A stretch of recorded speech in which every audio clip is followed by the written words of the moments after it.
Bueno, vamos a abrir, voy a compartir pantalla para que podamos ver, esto lo vamos a ver enseguida.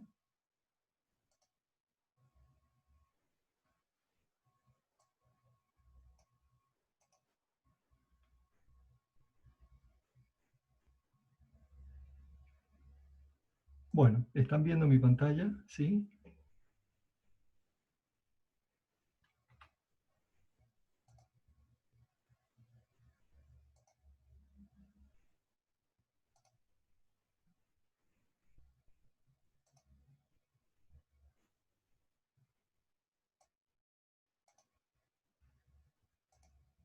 Bueno.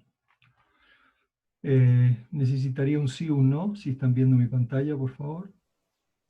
Ahora sí, ingeniero. Gracias, Sí, muy bien. ingeniero. Gracias. Sí, ingeniero. Sí, ingeniero. Ok, gracias. Sí.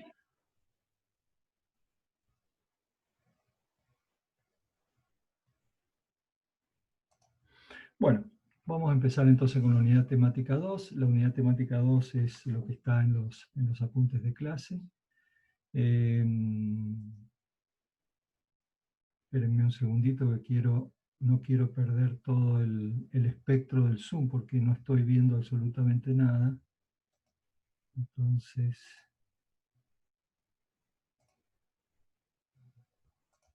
bueno, ahí está. Ahora sí.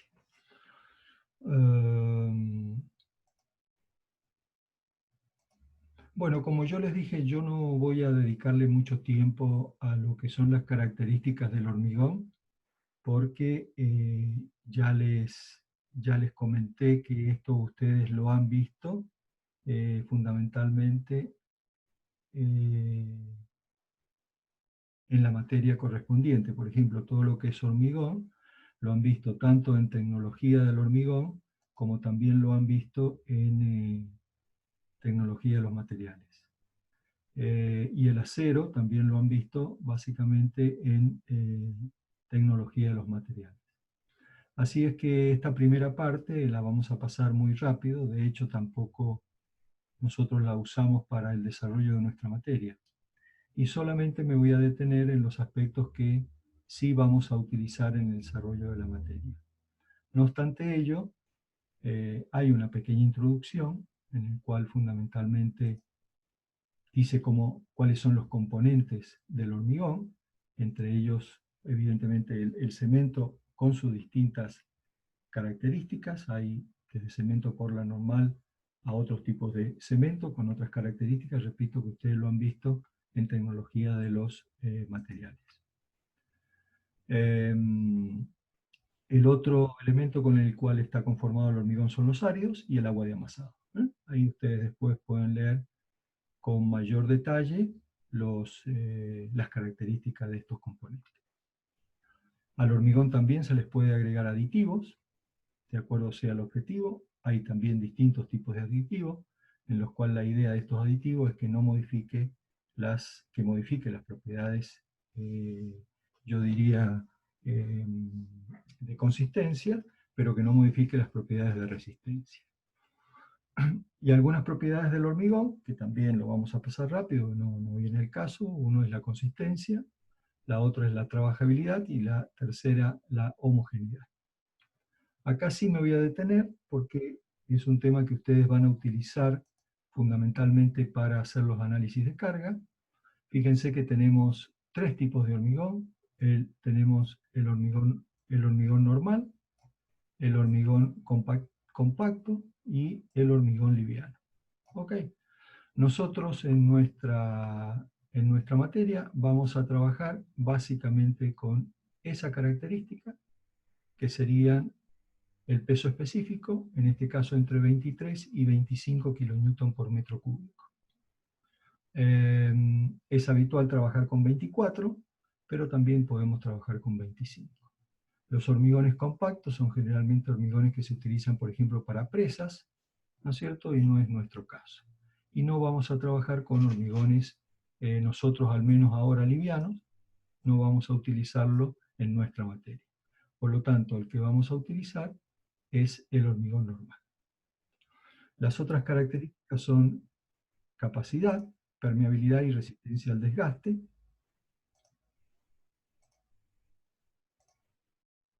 Que eso después ustedes léanlo con mayor detalle.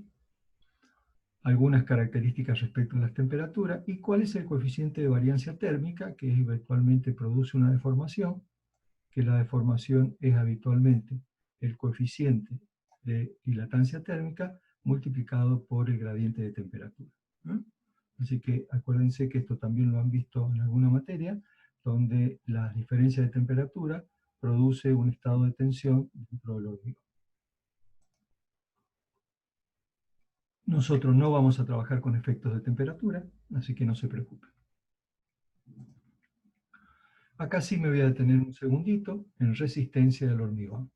Bueno, ustedes han visto en tecnología del hormigón cómo determinar la resistencia característica del hormigón, la cual se hace a través de una población de probetas o de una familia de probetas y se saca una desviación estándar y se de alguna manera elimina o se desprecia todas aquellas que tienen un valor de resistencia, las que superan más o menos un 5 o un 10% del valor medio de la resistencia.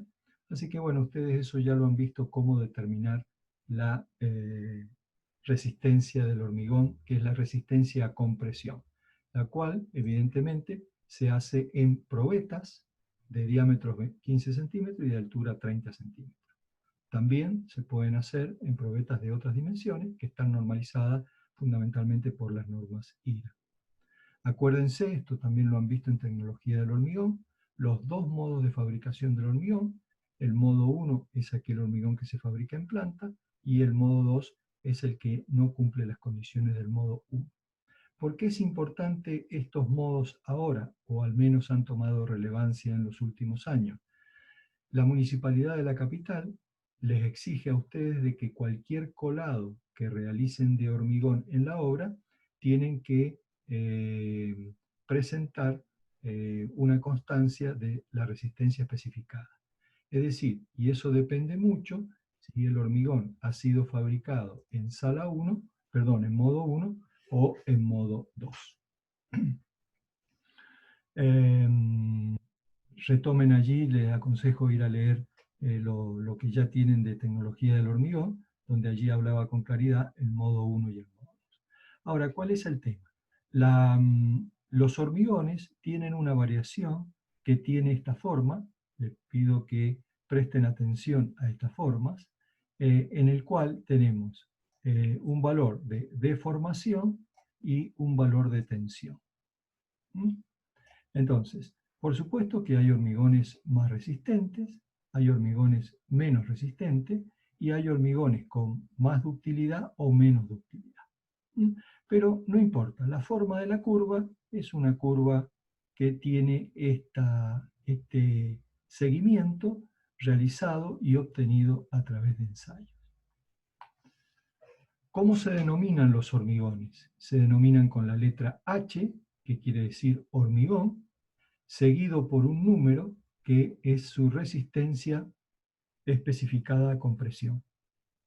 Es decir, H15 quiere decir que tiene una resistencia de 15 megapascal, H20 de 20 megapascal y así siguiendo hasta H60.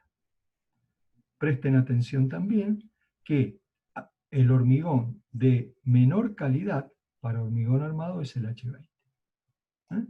No puedo utilizar calidades menores a H20 para ejecutar estructuras de hormigón armado. ¿Ok?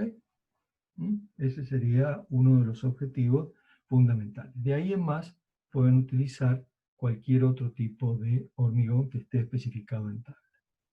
Estos están especificados en la normativa, la 201, por lo tanto, no podemos utilizar un H28, por ejemplo.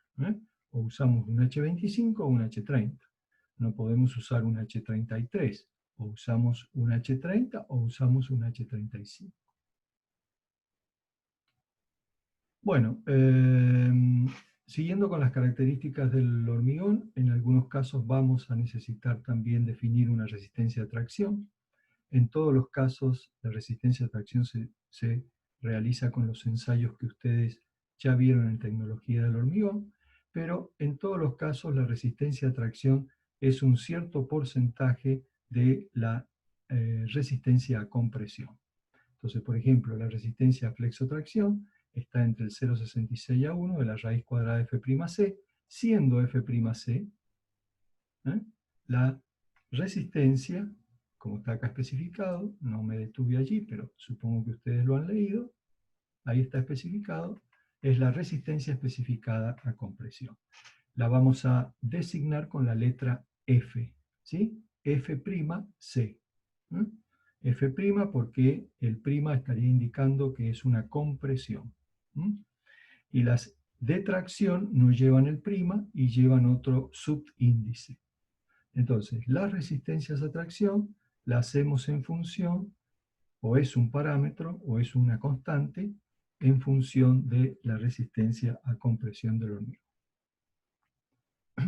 Bueno, hay también otras características del hormigón respecto a cargas biaxiales, resistencia al corte, resistencia al punzonado, eso ya lo vamos a ver cuando veamos los temas específicos.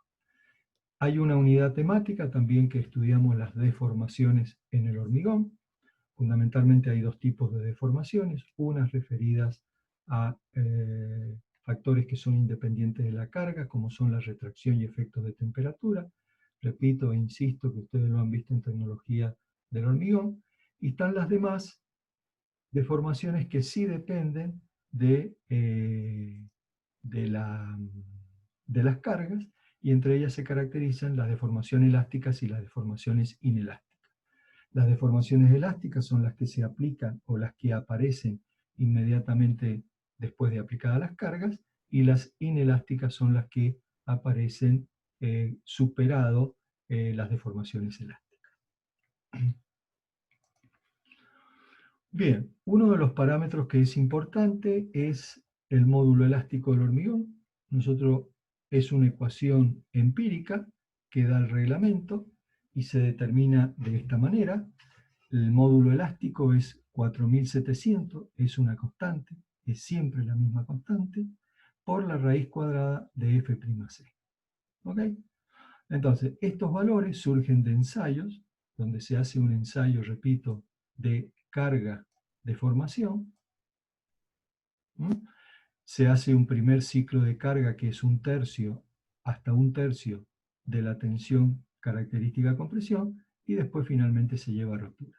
Pero lo importante de esto es que fíjense, las curvas son curvas que más o menos siguen las formas que yo les había comentado, que prestásemos atención a cómo es el diagrama de tensión de formación en el hormigón.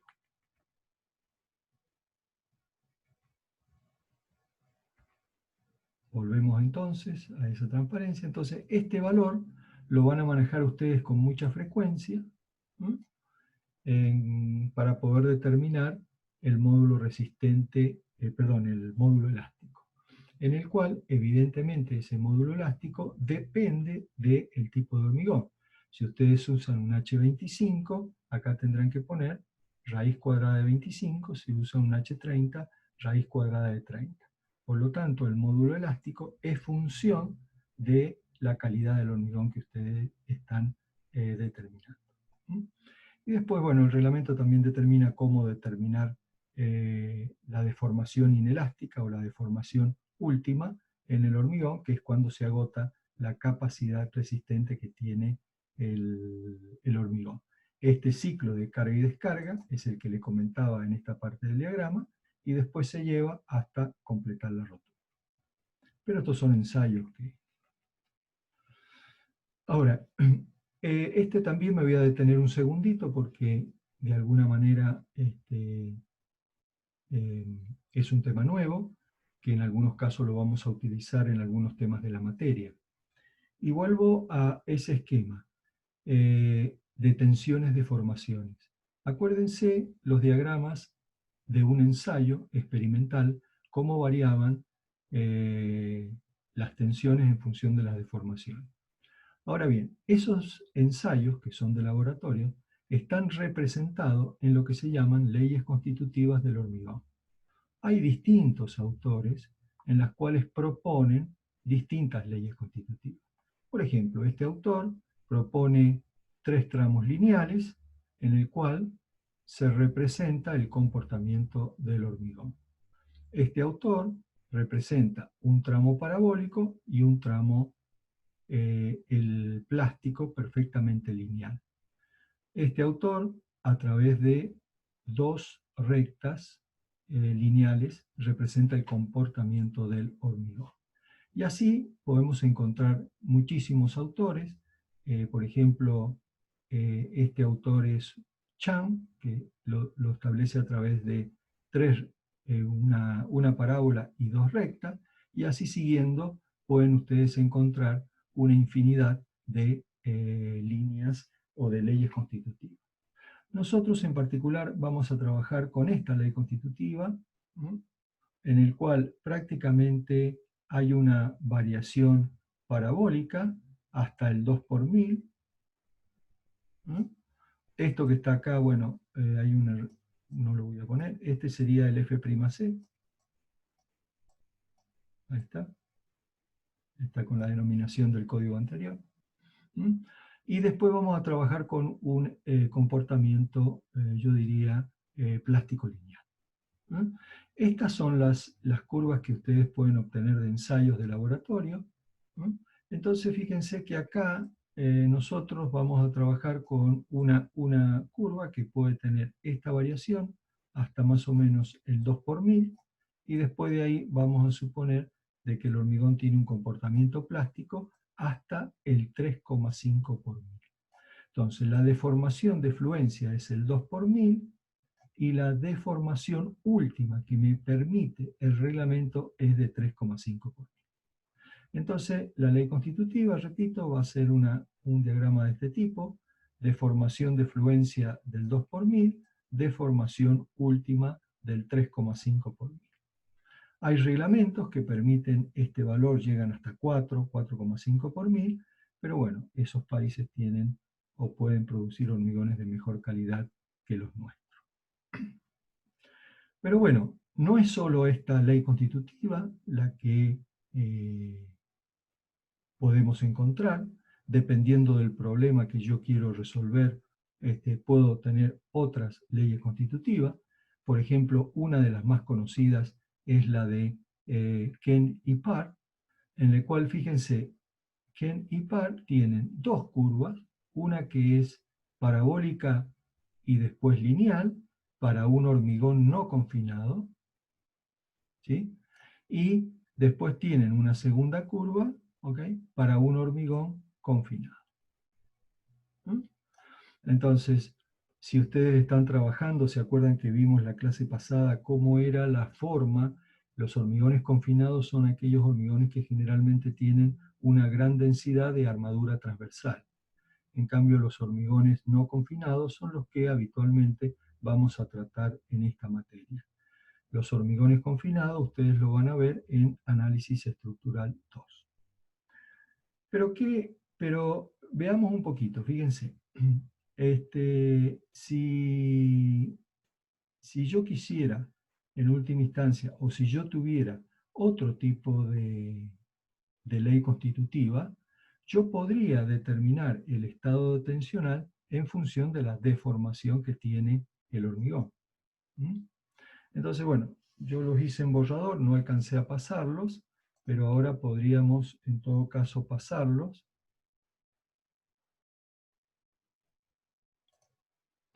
Y podríamos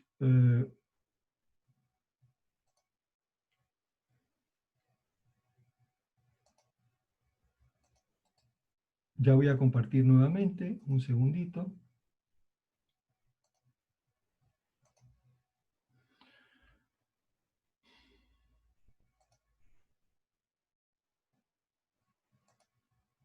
Bueno, quiero compartir con ustedes esto, entonces fijémonos.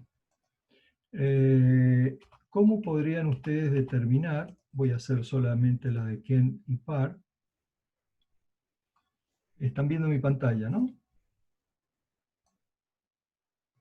Sí, Ingeniero. profesor. Bueno, entonces miremos un poquito el esquema, es para que ustedes sepan cómo se trabaja esto. Entonces, supongamos que yo tengo o me voy a proponer como objetivo trabajar con un H25, un hormigón H25. Este tiene una resistencia especificada de 25 megapascal. Entonces, ¿qué me dice esta ley constitutiva? Si la deformación del hormigón fuera la de fluencia, o sea, el 2 por 1000, ¿no? Fíjense, el 2 por 1000, la tensión en el hormigón sería de 25 megapascal. Ahora, ¿qué pasa si la tensión en el hormigón, perdón, la deformación en el hormigón fuera la mitad? Por ejemplo, puse ahí un valor cualquiera de 0,001. Bueno, en este caso, los autores Ken y Parr, fíjense ahí en los apuntes, enseguida volvemos, le da cómo calcular el estado de tensión cuando la deformación se encuentra dentro del tramo A y del tramo B. Es decir, que es menor al 0,02%. Yo supuse este valor, me da esta ecuación. Reemplazando los valores, me dice que para esa deformación la tensión es de 0,75 F'C. Claro, evidentemente estaré por aquí abajo, ¿no? 0,001, estoy en 0,75 F'C. Ahora, estas leyes constitutivas se manejan fuertemente con ensayos de laboratorio, ¿no? Pero bueno, no importa. Voy a suponer de que aún así, ¿qué pasa ahora para una deformación mayor del 0,02 que es la defluencia? Y me propuse calcularla para 0,01. ¿Está bien? Voy a suponer un valor de tita, que también lo obtengo del laboratorio, de 45 grados, de ensayo de laboratorio. Así que bueno, calculo el factor z, eso está en el apunte. Calculo el factor z, que es la tangente de tita dividido F'C, y me da 0,04. Y allí puedo calcular el valor de la tensión. Y en este caso llego a que, aún para deformaciones importantes, estoy muy próximo al valor de la tensión especificada de fluencia. No decrece, ¿por qué? Porque estoy en la zona fundamentalmente de concreto confinado. Bueno,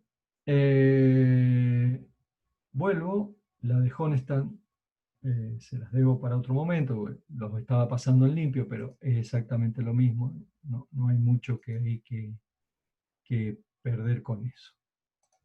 Entonces, ahora vuelvo a esta expresión y lo que he hecho es básicamente utilizar las expresiones que me dan los autores para poder calcular el estado de tensión en función de la deformación.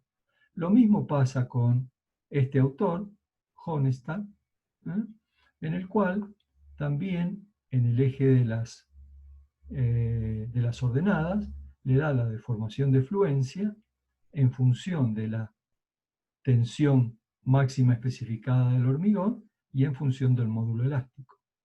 Yo lo hice para un H25, después si quieren ustedes lo pueden hacer, y verifiqué que este valor, en vez de ser el 2 por 1000, es el, tengo aquí sacadas las cuentas, el 2,13 por 1000. Es decir, son valores muy próximos. Y fíjense que Honestan toma como valor límite, en vez de el 3,5 por 1000, toma un valor de 3,8 por 1000. Pero bueno, esos son valores, recomendaciones que dan los autores y no los reglamentos. Nosotros nuestro reglamento estipula la tensión de fluencia del 2 por 1000, la última del 3,5 por 1000 para un valor de la tensión especificada del hormigón. Si la deformación es menor al 2 por 1000, pueden utilizar esta ecuación, que es esta que está acá, esta ecuación, para poder determinar la tensión. ¿Ok? Y si de ahí tiene una variación lineal, que decrecen un 0,15 de F'C, entonces pueden determinar si la deformación está entre el 2 por 1000 al 3,8 por 1000 con una variación lineal. Y así hay otros autores, por ejemplo Mander, ¿no es cierto?, que Mander dice, mire, si ustedes trabajan con un hormigón simple, como el que estamos trabajando en esta cátedra, el estado o la variación del estado de tensión en función de la deformación es esta curvita pequeña que está acá. Pero si el hormigón es confinado, voy a disipar mucha más energía, ¿no es cierto? Y la deformación se puede determinar con la curva mayor, la que es la envolvente, en el cual evidentemente encierra un área mayor y consecuentemente hay una mayor disipación de energía. De nuevo, los valores característicos de la curva de Mander lo pueden determinar a través de parámetros que obtengo de ensayo o bien son datos de mi problema. De la misma manera que lo hice yo acá para Ken y Park, o de la misma manera que lo puedo hacer para Honestan, lo puedo hacer también para Mander. Ustedes, cuando hagan el trabajo práctico de diagrama momento-curvatura, podrán utilizar los diagramas de Honestan o los diagramas de Mander, que ya están incluidos en el SAP. Es decir, estas leyes constitutivas, dado que lo van a hacer con el SAP, ya están incluidos en el programa. Bueno, el otro aspecto que también les quiero destacar, fíjense cómo va cambiando de autor a autor. Por ejemplo, Mander, el módulo elástico del hormigón no lo calcula con 4700 raíz de F'C, sino lo calcula con 5000 raíz de F'C. ¿No? Sí pone la deformación de fluencia en el 2 por 1000. O sea, como que todos coinciden que los ensayos les arroja que más o menos el hormigón fluye a un 2 por 1000. Pero cuidado con eso, porque no es lo mismo lo que establecen los autores o lo que establece un libro a lo que dicen los reglamentos. Nosotros, en principio, por más de que consultemos esta bibliografía, nunca tenemos que perder como objetivo que tenemos que cumplir el reglamento. Y por lo tanto, esta ecuación no está en el reglamento, aunque es sugerida por el autor. La podríamos utilizar siempre y cuando en el reglamento no haya una expresión específica sobre el módulo elástico. Bueno, antes de pasar a ceros, no sé si tienen alguna pregunta relacionada con lo que hemos visto de hormigón, sobre todo leyes constitutivas, que es un tema, yo creería, nuevo para ustedes, al menos en esta materia. Lo demás no, porque son cosas que ya vienen viendo en otras materias. ¿Está claro entonces? Para preguntar pueden abrir sus micrófonos, no hay problema.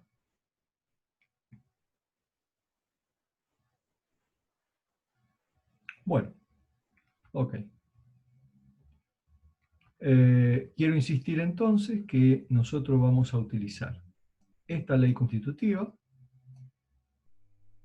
2 por 1000 de fluencia, F'C. Esa es la tensión especificada. Y 3,5 por 1000 como tensión última. Hay una variación parabólica hasta llegar al 2 por 1000, pero después nosotros vamos a aplicar una simplificación para no trabajar con esta parábola. Vamos a tener otro tipo de variación. Pero bueno, eso lo veremos cuando veamos flexión. Entremos a acero. Bueno, respecto de acero, ustedes también ya han visto algo en tecnología de los materiales. Nosotros básicamente los aceros que utilizamos son aceros tipo barras de sección circular, en el cual tiene una superficie con una cierta rugosidad para mejorar la adherencia entre acero y hormigón. Históricamente, por ejemplo, aún hoy, las barras AL acero liso 220 no tienen ningún tipo de rugosidad en la superficie, y eso no es favorable para la adherencia entre hormigón y acero. Ya vamos a ver en un capítulo que es longitudes de anclaje y de empalme. Es fundamental esta rugosidad que tienen las barras de acero en su superficie. Todos los otros aceros, el ADN 420, estas son denominaciones comerciales, acero de dureza natural, ¿eh? Así se conocen, así se compran, ¿eh? Un ADN 420, acero de dureza natural. 420 es la resistencia a tracción del acero, es decir, 420 megapascal es su resistencia. Y después también tenemos hoy en día, que están muy, muy de moda, los ADN 420S, que son los aceros que se pueden soldar. Tienen una denominación S. El resto, por ejemplo, mallas electrosoldadas o algunos tipos de alambres que se usan para construcción, se fabrican con aceros 500N, y su denominación son ATR, que repito, son aceros para alambres o mallas electrosoldadas. Nosotros nos vamos a manejar básicamente con el ADN 420, que es el más común, aunque hoy las fábricas casi con exclusividad están proveyendo a los mercados el ADN 420S, dado que tiene la doble función, tiene una tensión de fluencia de 420 megapascal y además le permite al constructor hacer soldaduras en obra para hacer empalmes. Eso ya vamos a ver empalmes y anclajes cuando lo veamos. Bueno, esta es la configuración. Aquí tienen distintos tipos de acero. Repito, la rugosidad que tienen en la superficie depende de la fábrica, ¿no? Aquí en Argentina tenemos muchos aceros de Brasil y tenemos acero de Argentina. Básicamente esos son los dos mercados que tenemos. Y después acá ven mallas electrosoldadas que están apiladas, ¿no? Y aquí está un uso de los aceros de sección circular, ya sea para hacer vigas o para hacer losas o para hacer algún otro tipo de estructuras de hormigón armado. Esta tabla es la que está en el reglamento, es la que de alguna manera reglamenta los aceros, pero bueno, están los tres grupos, está el AL, que son aceros lisos, ¿no? Dado que su resistencia a tracción es baja, nosotros no lo usamos en estructuras de hormigón armado. Repito, los dos aceros que nosotros vamos a utilizar son los ADN 420, ¿no? Y aquí tienen las distintas características. Por ejemplo, en qué diámetro se fabrican. Fíjense que esto ustedes también ya tienen que empezar a familiarizarse. El hierro del diámetro 6 milímetros, 8 milímetros, 10 milímetros, 12 milímetros, 16, 20, 25, 32 y 40. Es decir, no existe el diámetro 18, ¿está bien? No existe el diámetro 28, no existe el diámetro 34, ¿no? Entonces hay que tener cuidado en cómo trabajar con el valor de los diámetros cuando ustedes calculan un requerimiento de armadura. ¿Ok? Entonces, por ejemplo, también voy a compartir. Ingeniero, ¿le puedo hacer una consulta? Sí, claro. Muchas veces he visto que hay barras de diámetro 4 milímetros nerburadas o algunas mallas que venían electrosoldadas. ¿Eso estarían fuera de norma o se Bueno, suelen utilizar en caso excepcional? no, el hierro del 4,2 milímetros, que en realidad no tenía ni 4 milímetros, a veces tenía 3,8 milímetros, como barra ya no se fabrica más, tampoco está permitido su uso en obra. Lo que usted ha visto, sí, hay muchas mallas electrosoldadas, pero tienen diámetro 5 milímetros.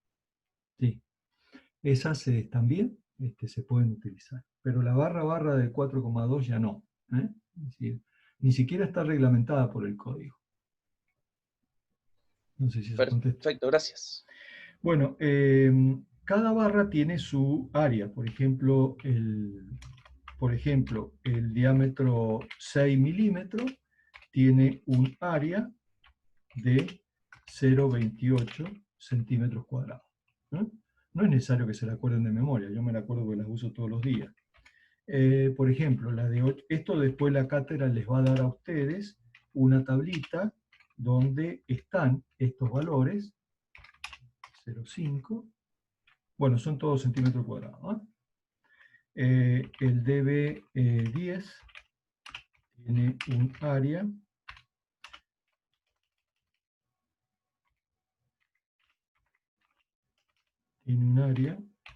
de 0,79. Bueno, voy a ponerlo más rápido. 12 tiene un área de 1,13.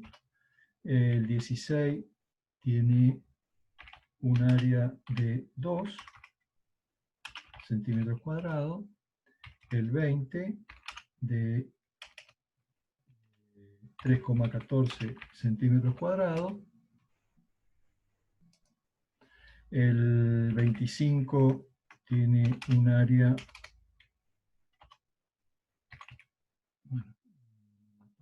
la entrada, 25 tiene un área de 4,9 centímetros cuadrados y así siguiente.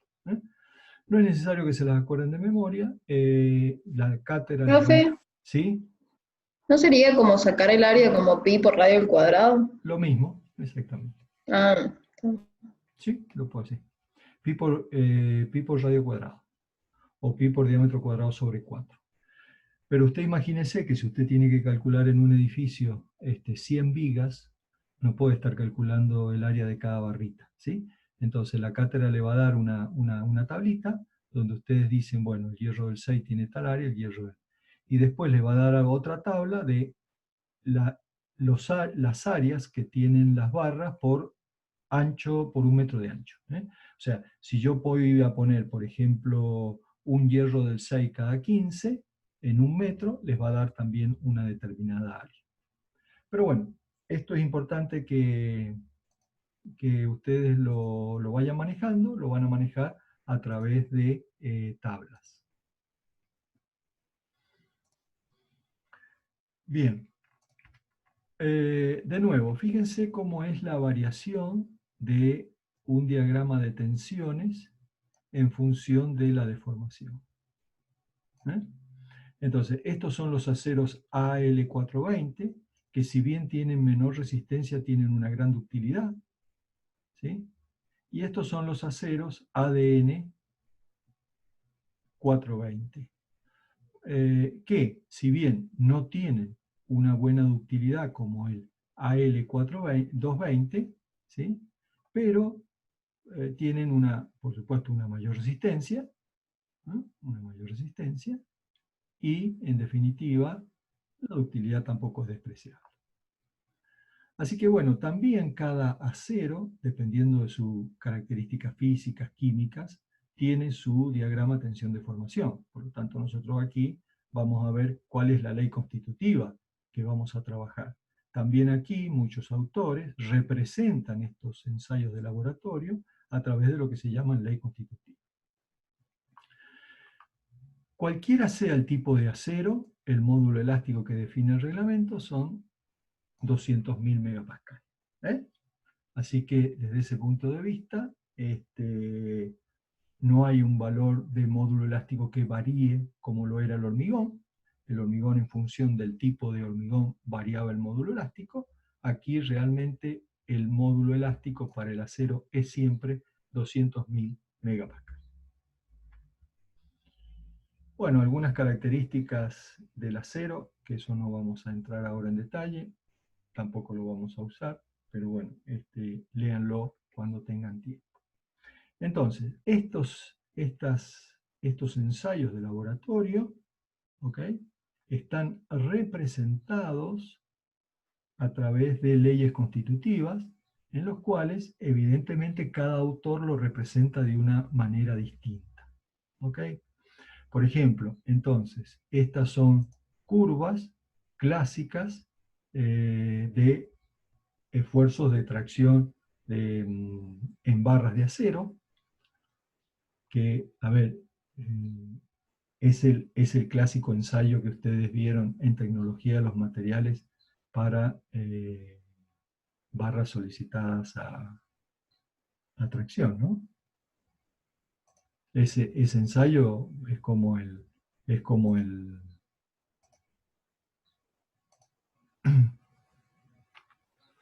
decir, ese ensayo prácticamente es el que ustedes conocen de resistencia a los materiales. Acá tienen el plafón, y pues así, ¿ok? Entonces tienen el límite elástico, el límite de proporcionalidad, el de fluencia, etcétera, etcétera. O sea, no es otra cosa que este diagrama, ¿no? Donde aquí, lo que ustedes tenían, en el caso nuestro, le vamos a llamar FI, y en el eje de las ordenadas le vamos a llamar epsilon. Al hormigón lo designamos con la letra C, al acero lo designamos con la letra I. Epsilon C para el hormigón, epsilon I para el acero. Entonces, volvemos a esto. Y acá también, cada autor hace su propuesta. Por ejemplo, este autor representa una línea lineal para representar el rango elástico, después un plafón de fluencia, y después esto que tiene la faz de endurecimiento por fluencia, lo representa a través de una recta con un ángulo θ. Esto es un autor. Otro autor lo que hace es una variación lineal elástica, una variación plástica, que es el plafón plástico, y después el endurecimiento por fluencia. Todo lo que tratan es representar esta situación. Nosotros, en nuestra materia, después en análisis estructural 2 utilizarán este, pero en nuestra materia vamos a utilizar este. Es decir, con una variación lineal hasta la deformación de fluencia, y después una variación plástica perfectamente horizontal, y vamos a despreciar el endurecimiento por fluencia. Lo vamos a despreciar. A ver si tengo alguna otra ley constitutiva. No. Bueno, lo que quiero salir un ratito de acá y volver a la pantalla anterior.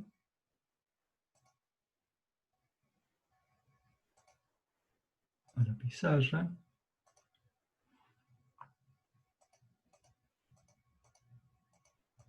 Quiero representárselos acá cómo vamos a trabajar.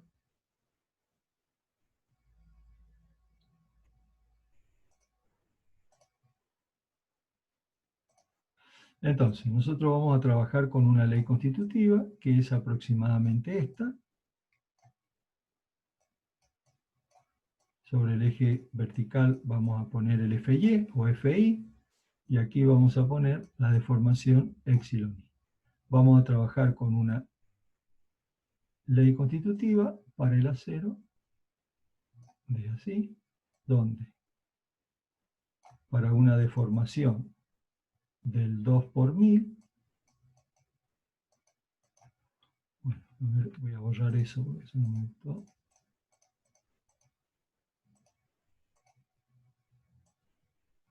Una deformación del 0,02, ¿no?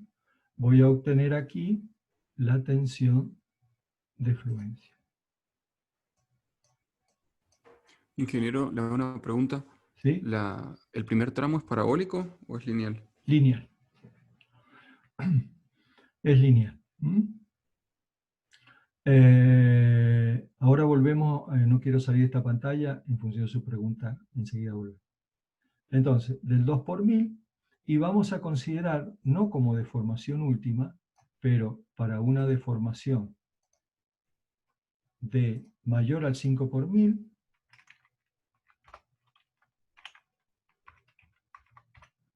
Cuando yo tengo una deformación mayor al 5 por 1000, pero me quedo ahí, ya puedo considerar de que la estructura tiene un comportamiento dúctil. Lo voy a escribir así que me parezco niño, pero bueno, más rápido. ¿Ok? Para deformaciones mayores al 5 por 1000, ya la estructura o el elemento estructural tiene un comportamiento dúctil. El acero se puede deformar mucho más, no tengo problema. Se puede deformar más, puede llegar hasta el 20% de deformación. Pero ya cuando la deformación es mayor al 5 por 1000, nuestro diseño lo podemos considerar dúctil. Es decir, que vamos a tener falla dúctil, no falla frágil. La falla dúctil son aquellas fallas que de alguna manera dan un preaviso a la estructura. Volviendo a su pregunta, vamos a salir de aquí. ¿Por qué el primer tramo? Bueno, porque precisamente si yo miro los ensayos de laboratorio, fíjense que el primer tramo es un tramo lineal, ¿no? En todos los casos. Sí, me había olvidado que era elástico lineal en ese tramo. Claro, exactamente. Aún en ensayos reales de laboratorio, fíjense, ¿no? También el primer tramo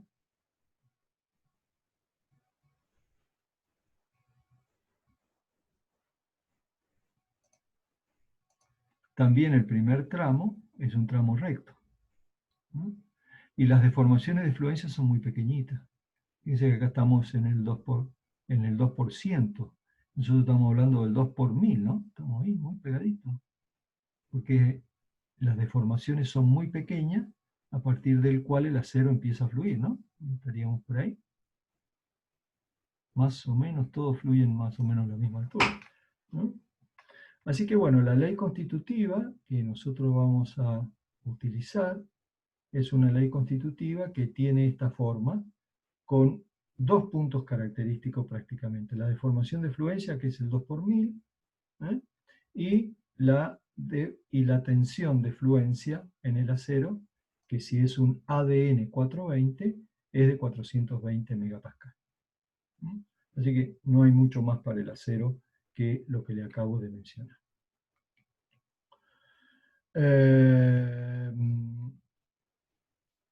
Enseguida le voy a mostrar un poquito esto del concepto de falla dúctil y falla frágil a través de un video, y con eso vamos hoy día, creo, a cerrar la clase.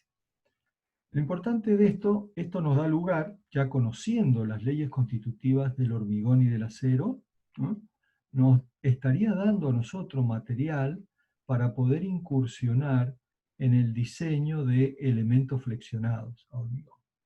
Porque ya sabemos, frente a una carga de formación, cómo se va a comportar el acero y cómo se va a comportar el hormigón.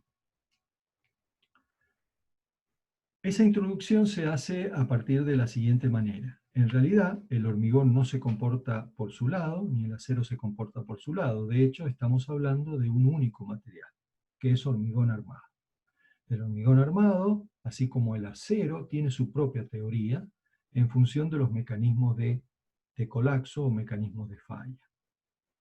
Lo importante es que frente a un ensayo de flexión, por ejemplo, como el que les muestro acá a continuación, con esto vamos a empezar la clase que viene, si yo tuviera, por ejemplo, un elemento viga, donde dentro de la viga se ven estas barras longitudinales, que son las que toman los esfuerzos de tracción, y estas barras verticales que nosotros le llamamos estribos, que toman los esfuerzos de corte. Ahí se ve la sección.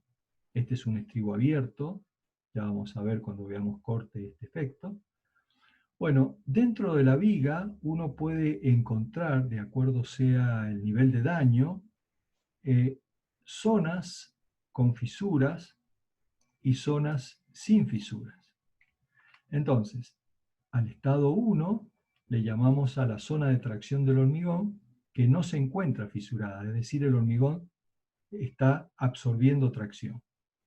Y el estado 2 son precisamente aquellas zonas en las cuales se presenta fisura y ya el esfuerzo de tracción lo estarían absorbiendo las barras longitudinales, porque evidentemente aquí hay una fisura donde el hormigón se ha separado. Voy a dibujarlo más groseramente. Esa es una fisura. ¿Ok? Entonces aquí pasa la barra. Entonces ya el esfuerzo de tracción está tomado por la barra, no está tomado por el hormigón. ¿Mm? Y por el otro lado, lo que ustedes estudiaron en resistencia de materiales, de que el eje neutro para un elemento isótropo y constante, el eje neutro es aquella zona que divide, aquel eje que divide zonas de distinto esfuerzo. Fíjense lo que pasa en el hormigón armado. El eje neutro va variando sección a sección. Si yo uno los extremos de fisura, ¿ah? Toda esta zona está traccionada y todo lo que está por encima está comprimido.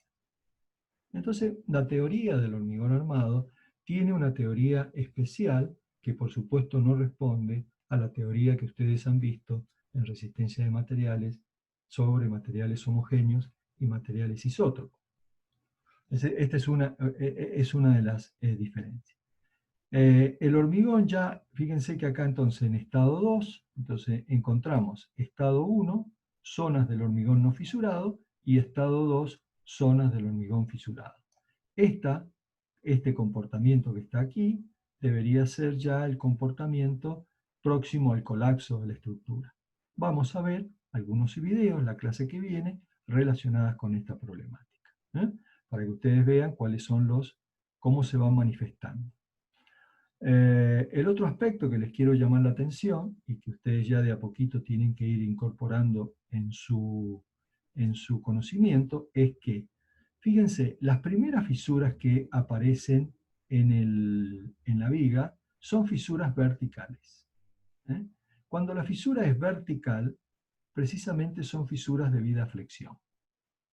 Ahora, en la medida en que nos vamos acercando hacia el apoyo, fíjense cómo la fisura empieza a tomar una posición más inclinada, ¿sí?,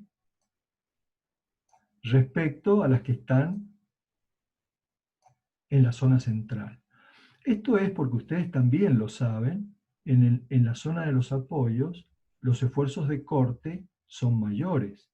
Entonces aquí, las tensiones principales, debido a la composición de las tensiones normales a flexión y las tensiones tangenciales de corte, se generan en planos inclinados que generan este tipo de fisura.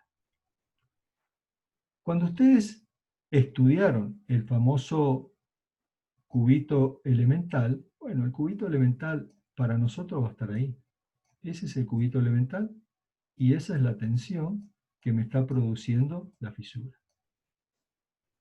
¿Ok? Es decir, está en planos inclinados. La tensión de compresión sobre el cubito está puesta en esa cara, y ya vamos a ver quién la absorbe, esa tensión de compresión, y la tensión de tracción es la que produce la fisura. La tensión de tracción es la que produce la fisura.